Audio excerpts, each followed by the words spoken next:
Sizothola izwi lethu amakhosi okuqala isahluko sama-22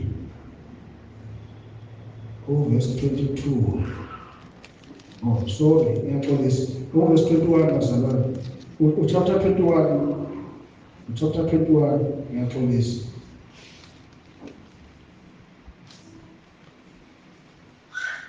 Sizoqala ukufunda verse 17. Sigcine verse 20. Verse 17 sigcine verse 20. Amakhosi okuqala chapter 21 verse 17. Siqala ukufunda. Izwi likaJehova lase lifika ku-Eliya waseThishibi lathi, suka wehle uhlangabeze u-Ahabi inkosi yakwa-Israyeli oseSamariya, bheka usesivinini sikaNabhothi lapho ehlele khona ukusidla. Uyakhuluma kuye ngokuthi, usho kanje uJehova uthi, usuvulele wadla isisi na? Bese ukhuluma kuye ngokuthi, usho kanje uJehova uthi, endaweni lapho izinja zaxhapha khona igazi likaNabhothi, izinja ziyakuxhapha negazi lakho, yebo elakho. Wayesethi u-Ahabi u-Eliya, usungitholile wena sitha sami na? U-Eliya wathi, ngikutholile ngokuba uzithengisile ukwenza okubi emehlweni kaJehova. Asikhuleke.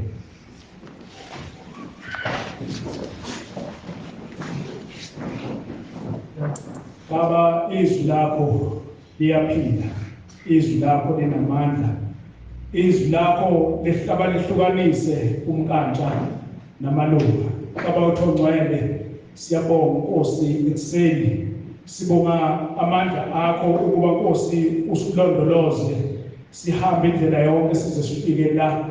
Ngiyakhuleka ngegama likaJesu ukuba Nkosi ube nabantwana bakho besazolalela izwi lakho.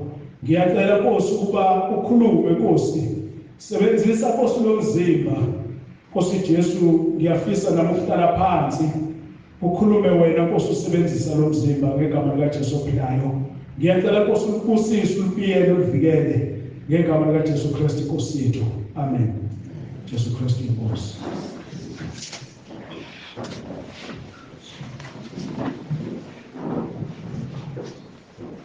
La bazalwane siyakhumbuzana nje indaba endala le esebayikhuluma abangaphambili, indaba ka-Ahabi. Lapha ke usolwa ngu-Eliya. U-Eliya ke wayumprofethi kaNkulunkulu, iyona ndoda uNkulunkulu ayevame ukuyithuma ngalezikhathi ukuba ihambe iyokhuluma izwi lakhe kubantu. wayekhuluma ngisho namakhosi ngoba izwi kaNkulunkulu lalingakhethile ukuthi uyinkosi noma uyini. Lokhu esuke lifuna ukusho yalikusho ngaleso sikhathi. U-Eliya ke uthunywa uNkulunkulu ukuba ayokhuluma no-Ahabi. U-Ahabi siyakhumbula ke bazalwane ukuthi uyinkosi yakwa-Israyeli. Isono sakhe esikhulu kule ndaba ukuhawukela into engeyona yakhe, okwambeka esigabeni sokuthi kuze kufike isikhathi sokuthi kufe uNaboti ngenxa yesivini sakhe u-Ahabi ethe akamnike sona, waze wathi akamdayisele. uNaboti ke wanqaba, thema enqaba waphatheka kabi u-Ahabi, waphindela endlini kunkosikazi wakhe. Wabonakala ukuthi indoda iphatheke kabuhlungu ukuthi lokhu ibicathi izokuthola ikutholanga. Unkosikazi mayefika kuye uyayibona indoda ilele phezu kombhede ibheke phezulu, ubuso baya kuhle ngoba lento beyifisa ayenzekanga. Kuthe insuku ihamba, unkosikazi wakhe wazama amasu ukuthi le ndoda angayijabulisa kanjani njengoba inje. Waselithola isu walisebenzisa ukuthi uNaboti aqanjelwe amanga ngezinto angazenzayo uthuzenzile. Ekugcineni kwalokho uNaboti wakhandwa ngamatshe wafa. Manje la uNkulunkulu ufika ku-Eliya ukhuluma naye, uthi suka wehle umhlangabeze u-Ahabi inkosi yakwa-Israyeli oseSamariya. Bheka, usesivinini sikaNaboti lapho ehlele khona ukusidla. Angithi uNaboti usefile, sekulula-ke manje ukuthi asithathe lesivini sibe nesakhe. Into ebuhlungu ukuthi u-Ahabi inkosi akambulalanga uNaboti, ubulawa unkosikazi ka-Ahabi u-Izebheli. U-Izebheli wenza lokhu ngenxa ka-Ahabi.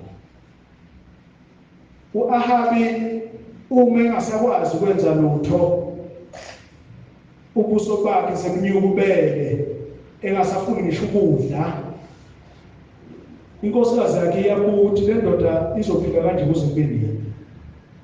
Wasebona iplani lokuthi lento ayifunayo angayithola kanjani. Uthe seyenzile kwezwakala ukuthi uNaboti usehambile emhlabeni. U-Ahabi esikhundleni sokuthi athethise noma akhulume nonkosikazi wakhe ukuthi ukwenzeleni lokhu manje, mbuleleleni uNaboti, cha, wenza lento ebifuna inhliziyo yakhe, ugijima esivinini. Isivini sikaNaboti yilapho uNkulunkulu esevela khona ethumela le ndoda noma umprofethi u-Eliya ukuthi nanguya u-Ahabi esivinini sikaNaboti, awehlele kuyena. Uma ngabe-ke ehla efika kuyena uthi uyakukhuluma kuye ngokuthi usho kanje uJehova uthi usubulele wadla isisi na, bese ukhuluma kuye ngokuthi usho kanje uJehova uthi endaweni lapho izinja zaxhapha khona igazi likaNaboti, izinja ziyakuxhapha negazi lakho, yebo elakho. Kusho ukuthi uNkulunkulu uyaphindisela manje, phindiselela uNaboti ngoba bulewela into yakhe. Kwaze kwabuhlungu singabazalwane senze into ebuhlungu kangako omunye umuntu, afa umuntu afele nje into yakhe.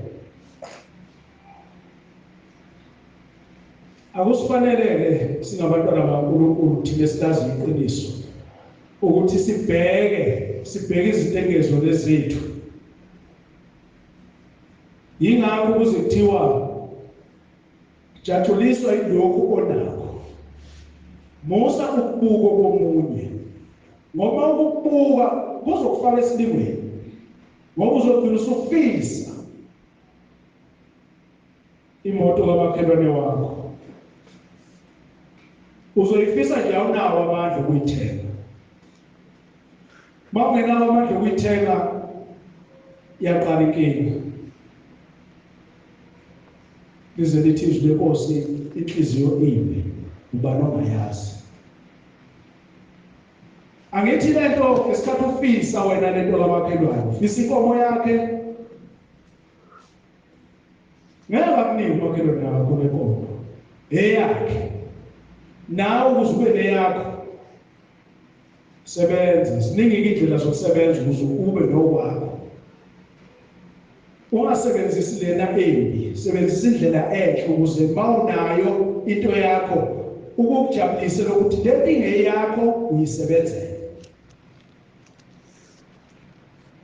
Manje abantu bayahlupha-ke ngoba bathanda izinto engezona ezabo, baze befisa ngathi le moto ingathi ngabe ngeyami.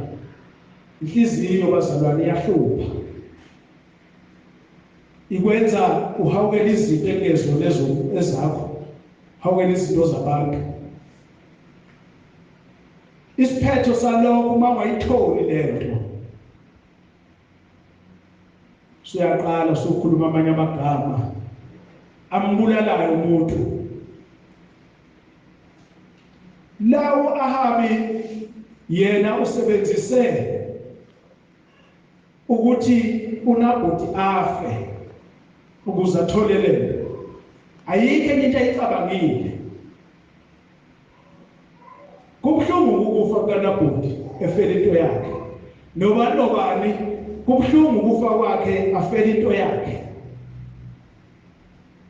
Yini singasebenzi sisebenzele izinto zethu? Siye ukuhawukela. Mawukhumbula kahle inkosi uDavid,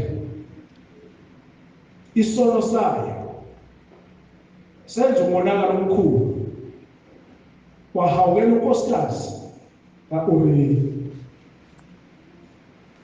Uthanda ngabona ukuthi le plan lakhe alihlelayo alifuni ukuphumelela. Ithe impi ibambene, wakhuluma ney'thumeli zakhe wathi ayithathe u-Uriya zibheke esihlokweni sempi ukuze abahlaselayo mabeshaya beqale ngo-Uriya ukuze kube lula ukuthi awungena nkosikazi ka-Uriya. Yile nto enziwa ku-Ahabi la. Ubulala umuntu, umbulalele ini into yakhe. Kubuhlungu lokho.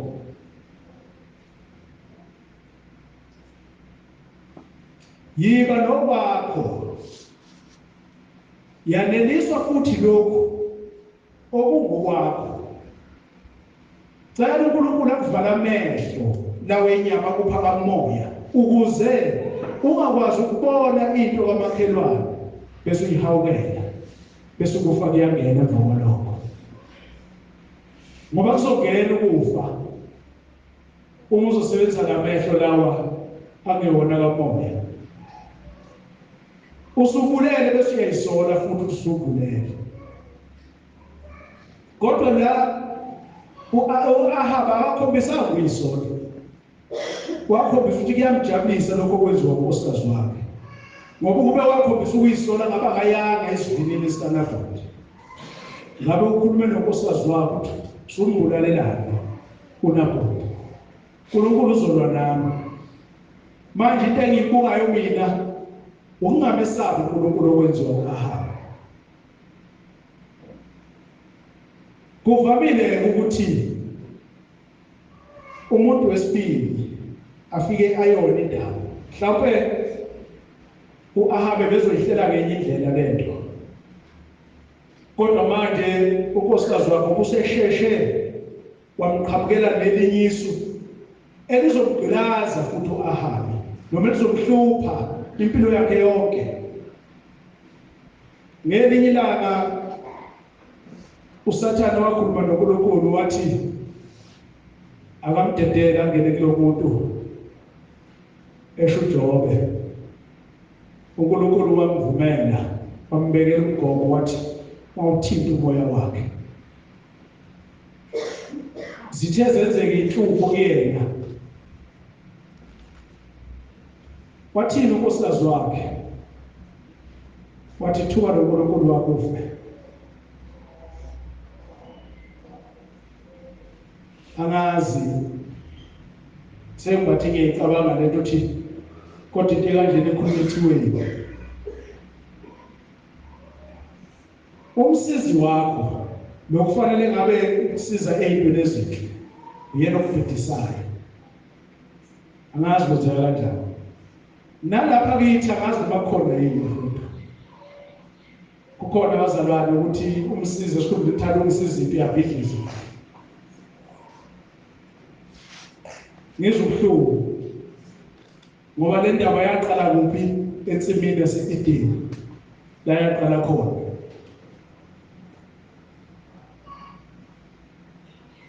Kusho ukuthi-ke sengibeka ngale ndlela ke manje, wena uNkulunkulu akwethembile,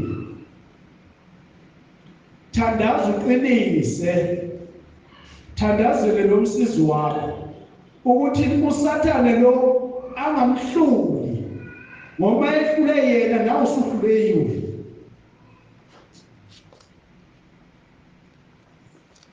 Ngoba uma ubheka zonke lezi ndaba engikhuluma ngazo zebhayibhelini, ayisuke ekhanda lakho, zebhayibhelini. Ngaso sonke isikhathi umuntu oqhamuka namasa amabi yumsizi.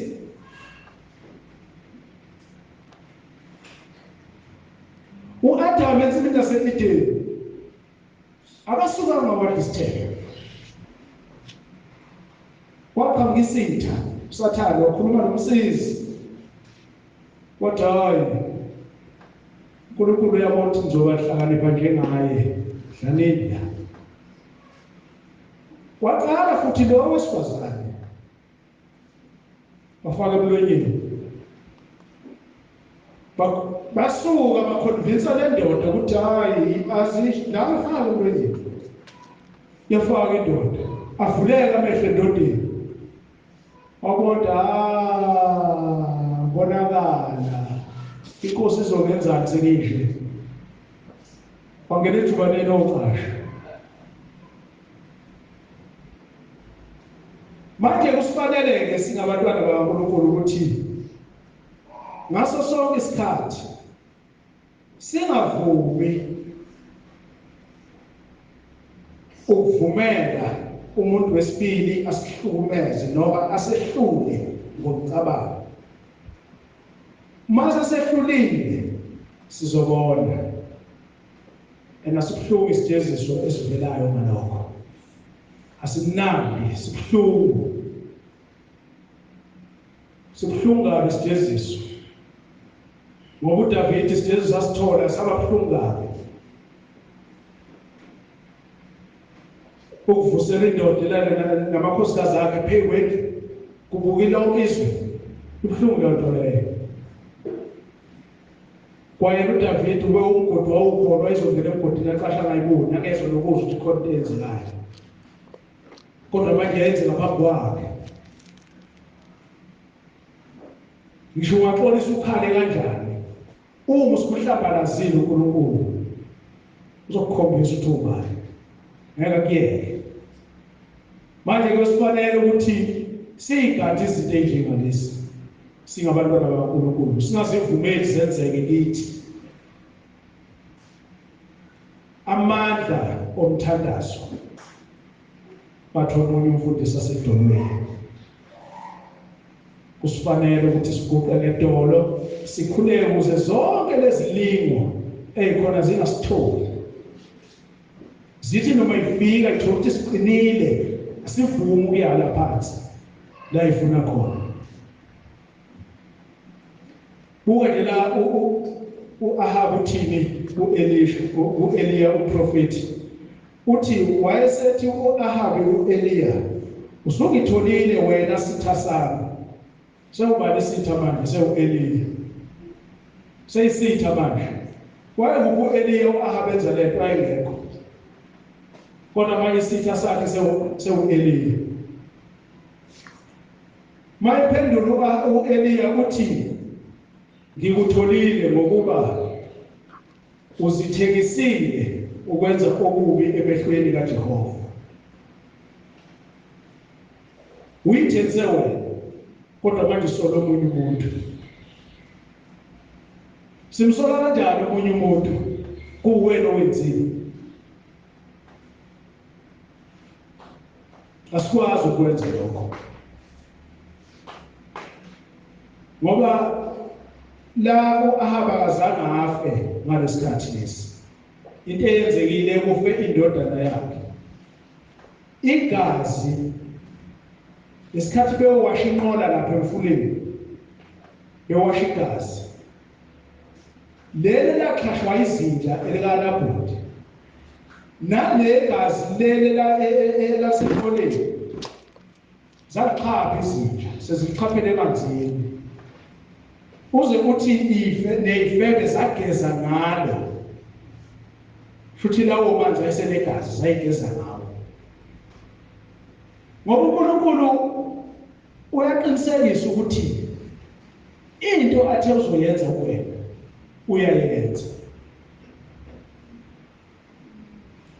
isijezo sakho masimile asiguquli simile ngeke sashintsha manje asikuleleni ukuthi isijezo sikaNkulunkulu singehleli phezulu kwethu senze kahle sihambe kahle silungise inhliziyo okuyiyona esolisayo yingakho njalo masizoqala inkonzo la siyesiqale senzeni sizihlanze sizilahle phambi kaJehova ngoba vele suke sekukhona sekusingcolisile singaphuma la siwumlilo sivuthi kodwa awuyiqaphele ukuthi lo mlilo nawo manje sasa bakuzoba kumsombuluko uma inkosi ivumile savuka salibona lolu suku uzobe usedlalo yini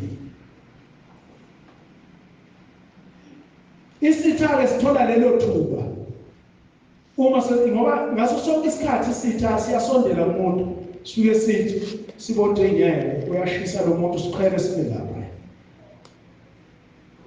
hayi ukuthi masiqhela sihamba uduka sibuye cha silingisa inqama ihamba ishonele mayibuye ize nemfutho onzima kabi masifika futhi sithi usathane efike ethi ngafika usekho afika ngene siyaqala usathane siyasebenza enhlizweni yakho usubona izinto ke manje lezo kungafanele uyibone usuyabula thina ke simvama yethu abazalwane sibulala ngenhliziyo angithi siyazi ukuthi uma uchitha igazi kuyisona kuNkulunkulu sikhohle ukuthi uma sibulala sikhuluma amagama amnandi komunye umuntu siwakhiphe enhlizweni sekuyisona futhi siyicabanga ukuthi hayi nangambulala umuntu kodwa inhliziyo isishilo mina ngiyihawukeli inkomo kamakhelwane kodwa inhliziyo isishilo yini leso sikhathi uSathane asebenza khona bese yaqala sihona yingakho ke thina sifika la njalo ngosuku lokukhonza sithulule umphefumulo wethu phambi kaNkulunkulu siyasihlanza manje kufaneleke ngaso sonke isikhathi ukuthi sibheke izinto esizenzayo senza khona yini. Asifani into ahambe sithi wena bomfundisi usungitholile isitha sami ebengekho thunywa uNkulunkulu wathi Eliya hamba ubone nakunabuthi sesivinile wamtshela ukuthi uthini kuyena.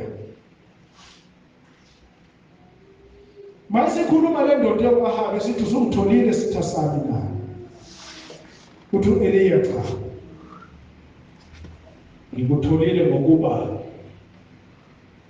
uzithengisile ngokwenza okubi emehlweni kaJehova.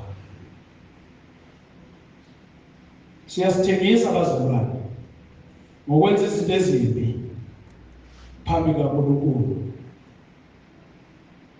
Asiyekele ukuzenza lezi zinto.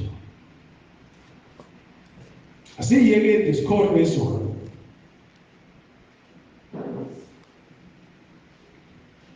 Lapha nje Exodus 20 uzothatha amavesi amabili uverse 13 ukhuluma ngokubulala. Ungabulali isono leso. Sikubalekele ukubulala. Njoba ngeke ngasho athi indlela zokubulala ziningi. Siyabulala ngokucabanga. Sibulale nangokwenza. Ukubulala ukukhuluma kumuntu kabi esikhathi ephathela kabi sefile lo muntu. U-Exodus 20 sawufunda sasesikoleni sibancane sifundiswa ngayo. Yonke leyo miyalelo angazi ingane zethu uma isayazi yonke leyo miyalelo leyo. Angazi noma isayazi yini. Thina safundiswa ngayo yonke leyo miyalelo. Kuthiwa yisho uwedwa uyisho yonke uzuqeda. Sasisho-ke ngoba nendumo ngaleso sikhathi yayisho ukuthini. Akufani nalezithi ingane engasashaywa. Thina sasishaywa ngoba ngisho esikoleni kwakukhona isikhathi lapho kuthiwa isikhathi sezwi likaNkulunkulu. Ngesingisi babethi religious. Sasifunda yonke lento lesisho. Mawufuneka isho induku sibhala ngisho test. Kwahamba ke yaphela angazi yaqedwa yini. Noma yaqedwa uthi esikoleni abasekho othisha abakholwayo angazi. Yaphela nje. Abasilandela ngemuva yabo bayificayo engasekho. Uverse 17 lapha Exodus 20 ungafisi inkomo kamakhelwane wakho. Cha, ungayifisi. Masowenze njalo suwonile. Manje kusifanele ukuthi sigweme izinto ezifana lezi singabantwana bakaNkulunkulu. Silalele izwi ukuthi kuthini senze njengoba lishilo. Kuyosiza lokho. Kuyosenza ukuthi uma sidlule emhlabeni simbone uNkulunkulu.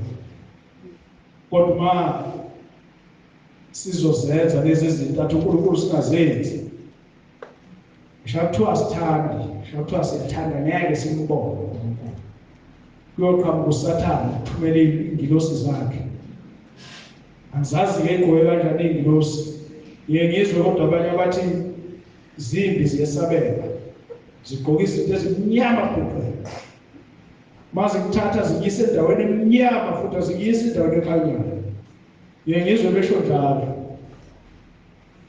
Mina-ke ngisaba kabi ukuya endaweni emnyama ngoba uma kumnyama kuthiwa ugesi uhambile ngiyiphathisa umuntu ngisendlini ngithi ngakubona. Ngithi hey kanti kunzima kangaka mase kumnyama. Manje-ke kusifanele singabantwana bakaNkulunkulu sihambe kukhanyile senze izwi likaNkulunkulu singaduki, singahambi eceleni kwalo, singabulali, singahawukeli izinto engezona zethu. Sijathiswe yilokho esinakho noma lokho uNkulunkulu usibusise ngakho. Ngisho ngabe uyakubona ukuthi okamakhelwane kuhle kunokwakho, cha, jathuliswa yilokho uNkulunkulu akunike khona. Ukuze ungangeni kulesi silimo lesi esehlela uNabhothi, u-Ahabi yena wabulala. Ngoba uvumele inhliziyo uzongena kule nkinga u-Ahabi kuyona, azacabanga ukuthi omunye umuntu omzondayo kanti cha, uyena uyithengisile uNkulunkulu ngokwenza izinto ezimbi. Masingasithengisi bazalwane, masingayenzi into uNkulunkulu angayifuni, uNkulunkulu angahambisani nayo. Asenze lokhu uNkulunkulu akufunayo. Sihlale uNkulunkulu, sifunde izwi imihla yonke yokuphila kwethu, ngoba lona liyasiqondisa, liwukukhanya enyaweni zethu. Ngaso sonke isikhathi mawubhekana nenkinga, amandla okuthandaza asedolweni, guqa ngedolo ukhuleke, uNkulunkulu ngeke akulahle, ngeke ahambele kude, uyaphendulana uNkulunkulu. Inkinga iyodwa, singakwazi ukubona ukuthi uNkulunkulu sesiphendulile, kusho ukuthi umlilo usungasekho kuthina. Ingakho singabona ukuthi uNkulunkulu sengiphendule, senginikile lento ade ngiyicela. Umlilo awusekho kithi, sesiyahamba nje. USathane uyangena aphume ngapha, angene ngapha aphume ngapha, uyazenzela nje kuthina. Kodwa masohlala ngaso sonke isikhathi sithi Nkosi uzukukhumbule, uNkulunkulu uzowenza lo msebenzi. Ngoba uhlele ezulwini, indlebe yakhe ikukho ukukhala kwabangcwele, isho njalo. Okusho ukuthi uNkulunkulu ulalele ilona lo ukuthi uthini kuyena. Akusho ukuthi uNkulunkulu ulalela abantu abadala kuphela, nezingane yazilalela. Masikhuleka ikhala uNkulunkulu. Ngakho noma ubani omaziyo uNkulunkulu nomesabayo, kumele ukubaguqa ekhuleke uNkulunkulu, uNkulunkulu uzamsiza.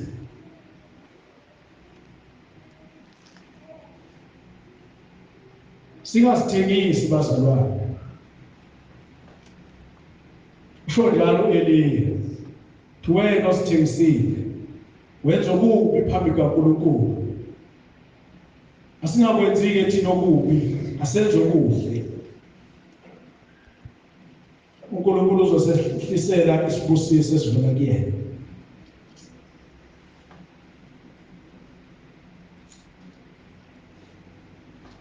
Ngizocela bazalwane ukuthi umfundisi wami angilekelele. Le ngoma le ike yavuka nje kumina Thami, ngabathe kwenzakalani, yavuka ngisemsebenzini, ngayicula ngayizwa ukuthi hayi cha iyavuka. Ngize ngasho nje ekhaya ngathi bengikhumbuze ngingayikhohlwa. Namanje uNkulunkulu uyayivusa ngoba ngikhohliwe sengiyizwa. Fundisi ongixolele baba,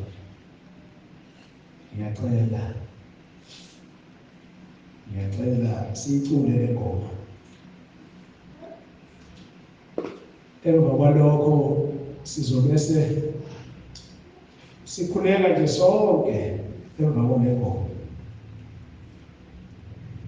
sizobe sesivala emva kwalokho, masikhuleka, masiqeda ukukhuleka ngizohle isibusiso, inkonzo yesiphelile. Ilapha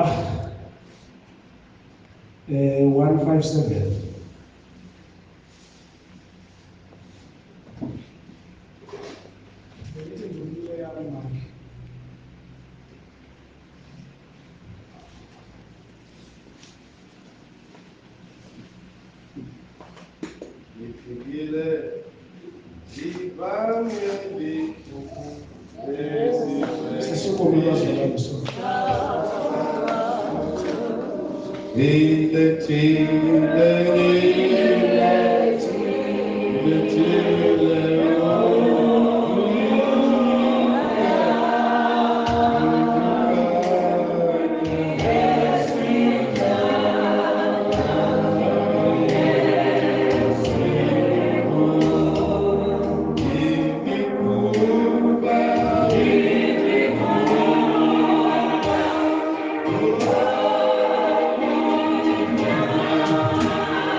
Nkosi yaseZulu, ithemba sezulu lethu.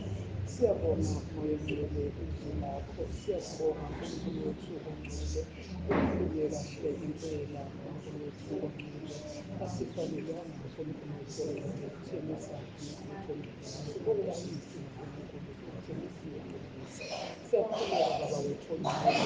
Iba nathi-ke uNkulunkulu wethu ongcwele ngoba uNkulunkulu wethu onamandla kunombuzo omkhulu ukuphinda uNkulunkulu wethu ongcwele udlulise ngeqiniso, udlulise ngenhloniphelo. uNkulunkulu wethu ongcwele, siyacela Baba wethu onamandla ukusizwa uwena ekuhambeni kwethu. uNkulunkulu wethu ongcwele, sisahambe emhlabeni, kusibuyele sivikele Nkosi, sigcine amazwi akho uNkulunkulu wethu ongcwele. Iqiniso lihlale liyiqiniso lithi singashintshi ngisho nokukodwa ngoba umuntu sishishwanko sokukhohlwa eqinisweni esikutholile. Ilapho Nkosi sesithembisana nesiphiweyo Nkosi, kuyisilo somusa, kuyiqiniso lasezulwini.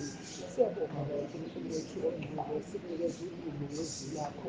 Sithi uNkulunkulu wethu ongcwele, phakama njalo. Siyabonga, sicela ukuphila ngalo, sicela ukuphila kulo izwi lakho uNkulunkulu wethu ongcwele, uzuze Nkosi ukuphila kwethu. Siyakubonga, sikunikeza udumo, sikunikeza inkosi egama likaJesu Kristu waseNazaretha. Siyabonga Jesu Kristu inkosi.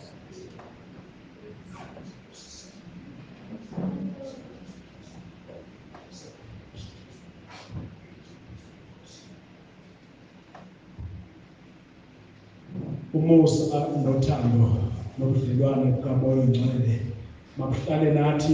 Inkosi izibuye ilande ibandla layo manje naphakade. Amen.